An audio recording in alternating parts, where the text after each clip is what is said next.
Hello everyone, अब हम अपना सेकंड पार्ट करते हैं यूनिट 3 का, जो कि लास्ट पार्ट है इसमें। तो इसमें आपका लास्ट पार्ट में आ जाता है एक फटीग टेस्ट। फटीग टेस्ट भी आपका एग्ज़ाम पॉइंट ऑफ व्यू से इम्पॉर्टेंट है, तो एक बार देख लेते हैं। फटीग टेस्ट में आपका क्या होता है? फटीग टेस्ट का मतलब होता है, सीधी सी बात है, आपको फटीग चेक करना। फटीग का मतलब क्या होता है? एक मिनट। फटीग टेस्ट कोई आपका स्पेसिमेन है, कोई ऑब्जेक्ट है, आप उस पर बार बार अलग अलग स्ट्रेस लगा रहे हैं। कभी आप स्ट्रेस को कम कर रहे हैं, कभी आप ज़्यादा कर रहे हैं।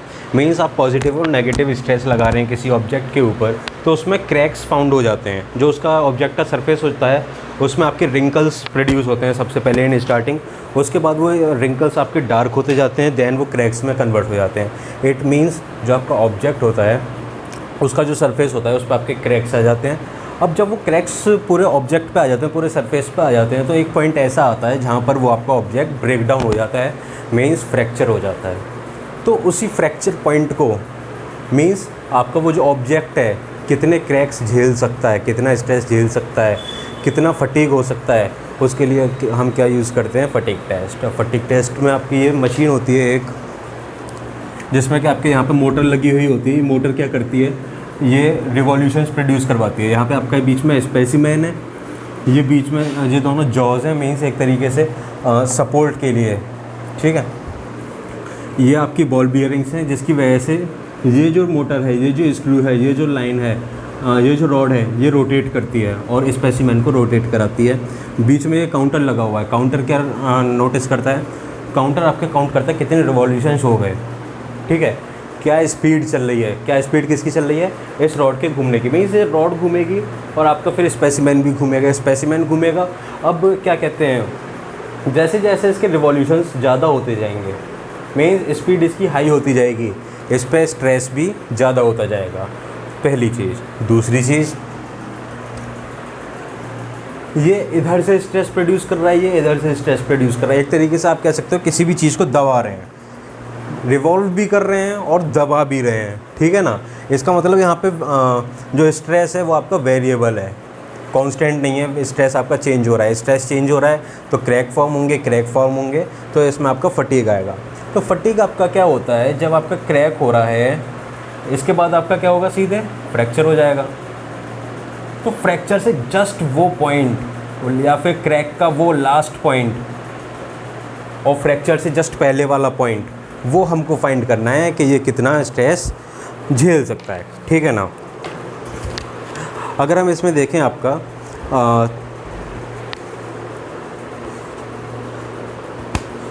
इस मशीन को हम कहते हैं आपका फटीग टेस्टिंग मशीन, ठीक है। इस टेस्ट में आपकी जो स्पीड होती है किसकी? इस रॉड के रोटेट करने की, रिवॉल्विंग करने की, वो होती है आपकी 3000 RPM टू 10,000 RPM, ठीक है। अब इसको कंट्रोल करने के लिए इसमें आप क्या लगाते हो? एक गियर बॉक्स लगाते हो। गियर बॉक्स आपका यहीं पे होता है, बॉल बियरिंग्स के पास में, ठीक। अगर हम इसका ग्राफ देखें, अगर हम इसका ग्राफ देखते हैं तो ग्राफ आपका कुछ इस तरीके से प्रोड्यूस होता है। नीचे आपकी आएगी नंबर ऑफ साइकिल और इधर आएगी आपका स्ट्रेस, ये आपका फटीग पॉइंट या फटीग लिमिट, ठीक। अगर हम स्टील की देखें तो स्टील हमारा देर में क्रैक होता है, मीन्स देर में फ्रैक्चर होता है। अगर हम एल्यूमिनियम एलॉय की देखें, वो ऐसे आती है, एल्यूमिनियम एलॉय। स्टील का हम कह सकते हैं, इसकी स्टील जो होता है आपका हार्ड होता है, टफ होता है, लेकिन ब्रिटल होता है। इसमें आपका एलोंगेशन कंप्रेशन नहीं होता। वेयर एज एल्यूमिनियम एलॉय की अगर हम बात करें तो एलॉय है तो ये ज़्यादा स्ट्रॉन्ग होगा। अगर हम नायलॉन या किसी अदर एलॉय की बात करें, ये होता है आपका नायलॉन के लिए, मीन्स इसका जो फटीग लिमिट होती है वो कम होती है। नायलॉन का आप कपड़ा देखो, उसमें आप कितने भी रिवॉल्यूशन कराओ वो जल्दी से नहीं टूटता एज़ कम्पेयर टू स्टील, ठीक है। तो ये आपका होता है क्या? Fatigue test. इसके बाद नेक्स्ट आपका टॉपिक आता है क्रीप टेस्ट। क्रीप टेस्ट आपका क्या होता है? इसमें कोई आपको टेस्ट नहीं करना पड़ता, ये केवल आपकी थ्योरी है। ये आपका होता है slowly deformation of any specimen into plastic, ठीक है, प्लास्टिक आप कह सकते हैं। ये इस पे आपका कांस्टेंट स्ट्रेस रहता है, जो स्ट्रेस होता है वो आपका कांस्टेंट रहता है और हाई टेम्परेचर पे रहता है, ठीक है। ये आपका मेनली कहाँ पे यूज़ होता है, जो आपके आईसी इंजन होते हैं, बॉयलर्स होते हैं, टरबाइंस होते हैं, वो हाईली टेम्परेचर पे बनते हैं या फिर वो हाईली टेम्परेचर के लिए बनते हैं, ठीक है। और आप उस पर कितना भी स्ट्रेस करो वो टूटते नहीं हैं इजीली।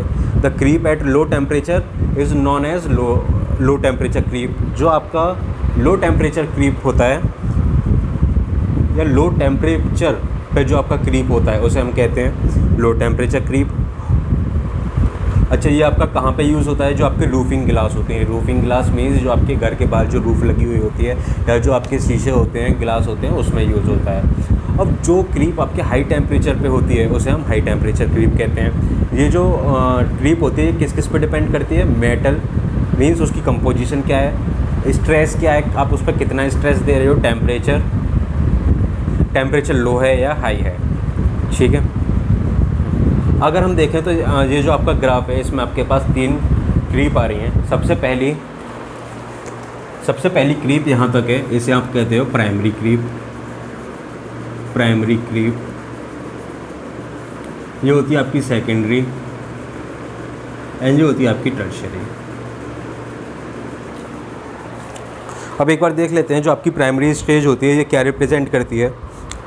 ये रिप्रेजेंट करती है मेटल के अंदर जो भी रेजिस्टेंस होगा वो उसके खुद की डिफॉर्मेशन की वजह से होगा। मींस मेटल जो भी आपका जो टेम्परेचर को रेजिस्ट करेगा, जो अपोज करेगा, वो उसकी डिफॉर्मेशन की वजह से होगा।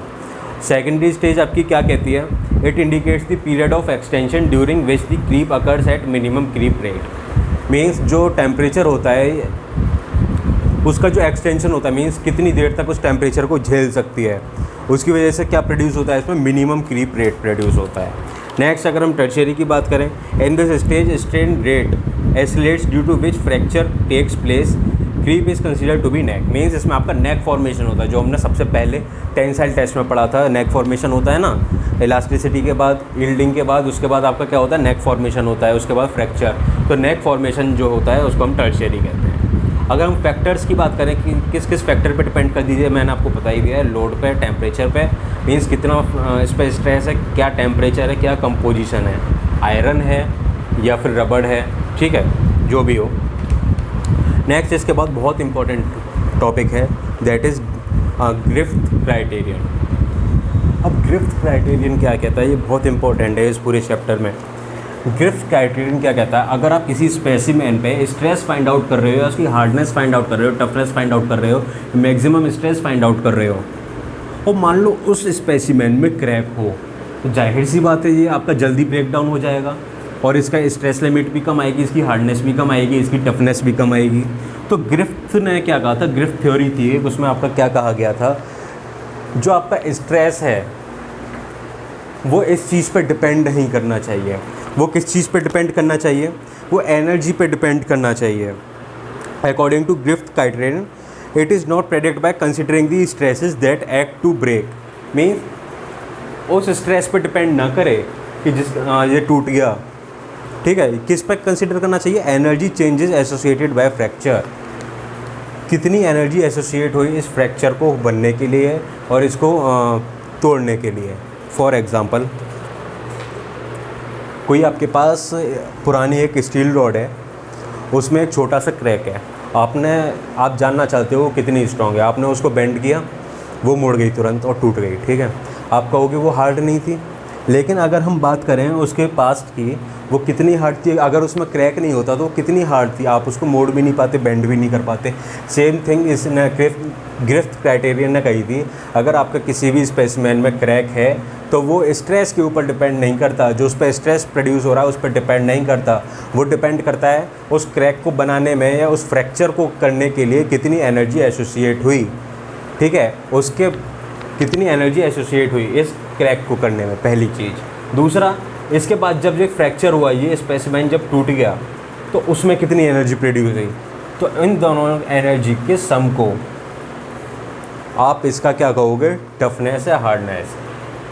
E1 क्या था, इस क्रैक को बनाना, E2 क्या था, इस स्पेसिमेन को ब्रेक करना। इन दोनों के सम को आप क्या कहोगे, एनर्जी एसोसिएटेड बाय फ्रैक्चर। ठीक है। ग्रिफ्थ का ये कहना था, ग्रिफ्थ क्राइटेरियन जो होता है उसको हम कैपिटल जी से रिप्रेजेंट करते हैं, और उसका एक आपका फॉर्मूला होता है, that is G is equals to pi upon E. ठीक, यहाँ पे जी आपका क्या है, ग्रिफ्थ क्राइटेरियन है, सिग्मा आपका क्या है, स्ट्रेस इन नॉर्मल डायरेक्शन है, सी आपका क्रैक लेंथ है, और ई आपका मॉड्यूलस ऑफ इलास्टिसिटी है। ये आपके कुछ टॉपिक्स थे जो कि यूनिट 3 को कवर करते हैं, ये इंपॉर्टेंट टॉपिक्स थे। Thank you.